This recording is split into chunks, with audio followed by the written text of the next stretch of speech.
नमस्कार मंडळी, मी जयदेव कुमारी तुम्हा सगळ्यांचे स्वागत करीत आहे आणि तुम्हाला महत्त्वाची माहिती देत आहे की जर तुम्हाला माहीत करायचे आहे की तुमच्या पेन्शनचे स्टेटस काय आहे, स्थिती काय आहे आणि पेन्शन मिळणार की नाही मिळणार आणि केव्हापर्यंत मिळणार, हे जर माहीत करायचे आहे तर सोपा उपाय मी तुम्हाला सांगतो. कुठं जाण्याची गरज नाही आहे मंडळी.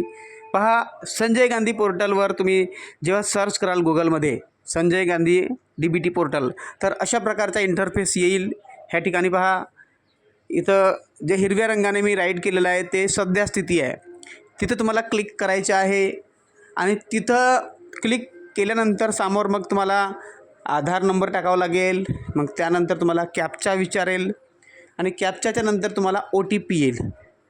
जसं तुम्हाला OTP आली तेव्हा OTP आल्यानंतर जो डॉक्युमेंट उघडेल तो मी तुम्हाला सांगणार आहे. आता त्या डॉक्युमेंटमध्ये किंवा त्या चार्टमध्ये तुम्हाला माहीत होऊन जाईल की तुम्हाला पेन्शन केव्हा मिळणार. आणि त्याचप्रमाणे डिटेल स्टेटस तुम्हाला पाहायचं आहे तर खालचा ऑप्शन पहा, स्थितीचा लाल रंगाचाच आहे. त्याच्यामध्ये पण तुम्ही क्लिक करून तुमच्या संजय गांधीचा जो नंबर आहे ज्या चार्टमध्ये लिहिला असेल, जो वरच्या याच्यावर तुम्ही चार्ट पाहाल, त्या चार्टमध्ये जो नंबर असेल तोच नंबर इथे टाकाल स्थितीमध्ये, तेव्हा पूर्ण डिटेलमध्ये तुम्हाला माहिती मिळून जाईल तुमच्या पेन्शनबद्दल. पहा, आता आपण पाहूया समोरची स्थिती.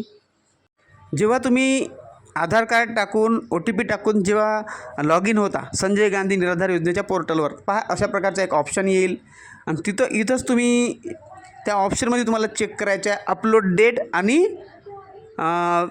Update date. ह्यामध्ये तुम्हाला तुमचं नाव दिसेल, मोबाईल नंबर दिसेल, आधार कार्ड नंबर दिसेल, पूर्ण माहिती आहे.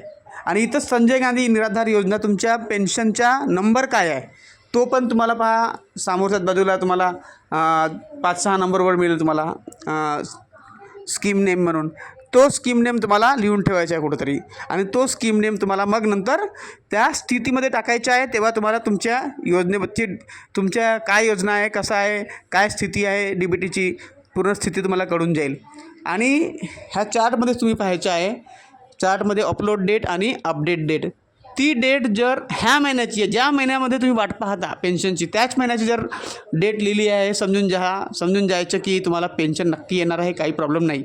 पण डेट खूपच जुनी आहे, समजा आता 5वा महिना चालू आहे आणि 3ऱ्या महिन्याची डेट दाखवत आहे, दोन्ही मिळून कोणती पण, समजून जायचं की आता पेन्शन सध्या तुम्हाला येणार नाही, काहीतरी प्रॉब्लेम झालेला आहे. तर तुम्हाला तहसीलमध्ये भेट देणं खूप आवश्यक आहे, कारण काहीतरी डॉक्युमेंटचा प्रॉब्लेम आला आहे किंवा DBTचा किंवा आधार कार्डच्या अपडेटचा प्रॉब्लेम आला, तेव्हा तिथं जुनी डेट दाखवते.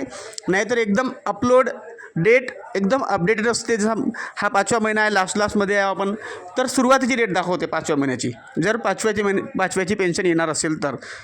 मित्रांनो, माहिती आवडली सबस्क्राईब करा, लाईक करा, हाईप करा आणि कॉमेंट करा. सबस्क्राईब नक्की करा. थँक्यू.